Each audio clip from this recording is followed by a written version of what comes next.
अप्रैल 2025, चालीसे का चौथा सप्ताह, मंगलवार। पहला पाठ नबी एजेकियल का ग्रंथ 47, 1-9-12। मैंने देखा कि मंदिर में से जलधारा निकल रही है और जहां कहीं पहुंचती है जीवन प्रदान करती है। स्वर्गदूत मुझे मंदिर के द्वार पर वापस ले आया। वहां मैंने देखा कि मंदिर की दहली के नीचे से पूर्व की ओर जल निकलकर बह रहा है, क्योंकि मंदिर का मुख पूर्व की ओर था। जल वेदी के दक्षिण में मंदिर के दक्षिण पार्श्व के नीचे से बह रहा था। स्वर्गदूत मुझे उत्तरी फाटक से बाहर बाहर घुमाकर पूर्व के बाह्य फाटक तक ले गया। वहां मैंने देखा कि जल दक्षिण पार्श्व से टपक रहा है। उसने हाथ में माप की डोरी लेकर पूर्व की ओर जाते हुए 1000 हाथ की दूरी नापी। तब उसने मुझे जलधारा को पार करने को कहा। पानी टखनों तक था। उसने फिर 1000 हाथ नापकर मुझसे जलधारा को पार करने को कहा। पानी घुटनों तक था। उसने फिर 1000 हाथ नापकर मुझसे जलधारा को पार करने को कहा। पानी कमर तक था। उसने फिर 1000 हाथ की दूरी नापी। अब मैं उस जलधारा को पार नहीं कर सकता था। पानी इतना बढ़ गया था कि तैर कर ही उसे पार करना संभव था। उसने मुझसे कहा, मनुष्य के पुत्र, क्या आपने देखा? तब वो मुझे ले गया और बाद में उसने मुझे फिर जलधारा के किनारे पर पहुंचा दिया। वहां लौटने पर मुझे जलधारा के दोनों तटों पर बहुत से पेड़ दिखाई पड़े। उसने मुझसे कहा, ये जल पूर्व की ओर बहकर अराबा घाटी तक पहुंचता और समुद्र में गिरता है। ये उस समुद्र के खारे पानी को मीठा बना देता है। ये नदी जहां कहीं गुजरती है, वहां पृथ्वी पर विचरने वाले प्राणियों को जीवन प्रदान करती है। वहां बहुत सी मछलियां पाई जाएंगी, क्योंकि ये धारा समुद्र का पानी मीठा कर देती है और जहां कहीं भी पहुंचती है जीवन प्रदान करती है। नदी के दोनों तटों पर हर प्रकार के फलदार पेड़ उगेंगे। उनके पत्ते नहीं मुरझाएंगे और उन पर कभी फलों की कमी नहीं होगी। वे हर महीने नए फल उत्पन्न करेंगे, क्योंकि उनका जल मंदिर से आता है। उनके फल भोजन और उनके पत्ते दवा के काम आएंगे। प्रभु की वाणी। भजन स्तोत्र 45, 2-3, 5-6, 8-9। अनुवाक्य। विश्वमंडल का प्रभु हमारे साथ है। याकूब का ईश्वर हमारा गढ़ है। 1। ईश्वर हमारा आश्रय और सामर्थ्य है।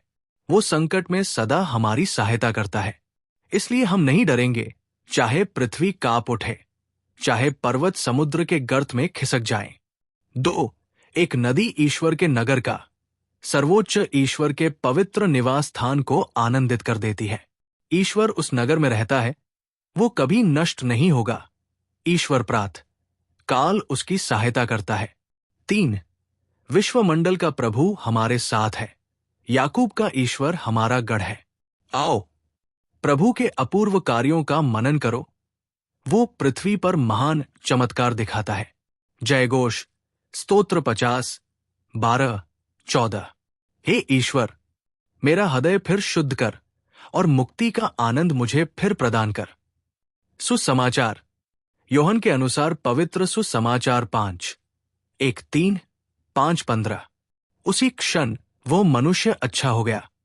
यीशु यहूदियों के किसी पर्व के अवसर पर यरूशलेम गए। यरूशलेम में भेड़ फाटक के पास एक कुंड है, जो इब्रानी भाषा में बेथेस्दा कहलाता है। उसके 5 मंडप हैं। उनमें से बहुत से रोगी, अंधे, लैंगड़े और अर्धांग रोगी पड़े हुए थे। वहां एक मनुष्य था जो 38 वर्ष से बीमार था। यीशु ने उसे पड़ा हुआ देखा और ये जानकर कि वो बहुत समय से इसी तरह पड़ा हुआ है, उससे कहा, क्या तुम अच्छा हो जाना चाहते हो? रोगी ने उत्तर दिया, महोदय, मेरा कोई नहीं है जो पानी के लहराते ही मुझे कुंड में उतार दे। मेरे पहुंचने से पहले ही उसमें कोई और उतर पड़ता है। यीशु ने उससे कहा, उठकर खड़े हो जाओ, अपनी चारपाई उठाओ और चलो। उसी क्षण वह मनुष्य अच्छा हो गया और अपनी चारपाई उठाकर चलने फिरने लगा। वो विश्राम का दिन था, इसलिए यहूदियों ने उससे, जो अच्छा हो गया था, कहा, आज विश्राम का दिन है, चारपाई उठाना तुम्हारे लिए उचित नहीं है। उसने उत्तर दिया, जिसने मुझे अच्छा किया उसी ने मुझसे कहा, अपनी चारपाई उठाओ और चलो।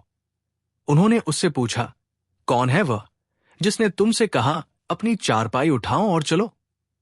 चंगा किया हुआ मनुष्य नहीं जानता था कि वो कौन है, क्योंकि उस जगह बहुत भीड़ थी और यीशु चुपके से चले गए थे।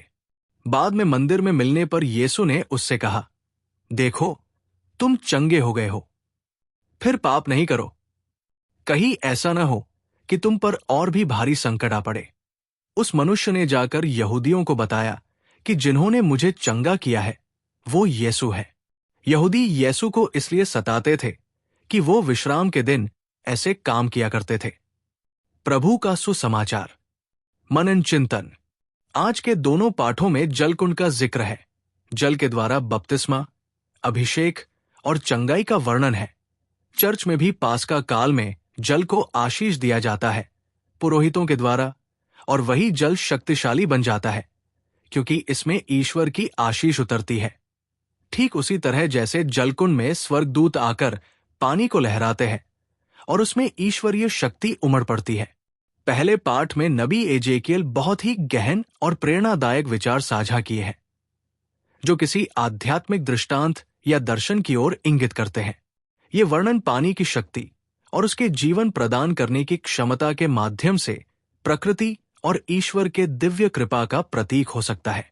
इसमें जलधारा जो मंदिर से निकलती है और खारे समुद्र को मीठा बना देती है, सृजनात्मकता और पुनर्जीवन का संकेत देती है। इस दृश्य में जीवनदायिनी नदी और उसके दोनों किनारों पर हरे भरे पेड़ इस बात का प्रतीक है कि परमात्मा की कृपा से सजीवों का पोषण और विकास होता है। सुसमाचार में एक अत्यंत शक्तिशाली और गहन संदेश है जो करुणा, विश्वास और आध्यात्मिक चंगाई की महिमा को प्रदर्शित करता है। यीशु का ये कार्य न केवल शारीरिक रोगी की मदद का प्रतीक है, बल्कि आत्मा की चंगाई और लोगों को ईश्वर के प्रति उनके विश्वास को पुनर्जीवित करने का संकेत भी है। यीशु ख्रीस्त खुद ईश्वर है जो पानी से भी बढ़कर है। उसी की आज्ञा से संपूर्ण जगत का संचालन होता है। यीशु ख्रीस्त के वचन मात्र से हर एक रोग समाप्त हो जाते हैं, बशर्ते आप और हम उनसे अनुनय विनय करें, क्योंकि वो दयालु है और दया से द्रवित होकर वो हर पाप, दोष, रोग, पीड़ा को समाप्त कर देते हैं। आज का पाठ आपको दया, ईश्वर पर भरोसा और प्रभु से अनुनय विनय करने के लिए साहस से भर दे। आप आत्मिक और नैतिक दृष्टि से परिपूर्ण रहें, जीवन के हर एक पड़ाव में सफलता प्राप्त करें। प्रभु का वचन आपके जीवन को बदल देगा। ट्रू गॉस्पेल चैनल से जुड़ने और वीडियो में बने रहने के लिए आपका तहे दिल से धन्यवाद।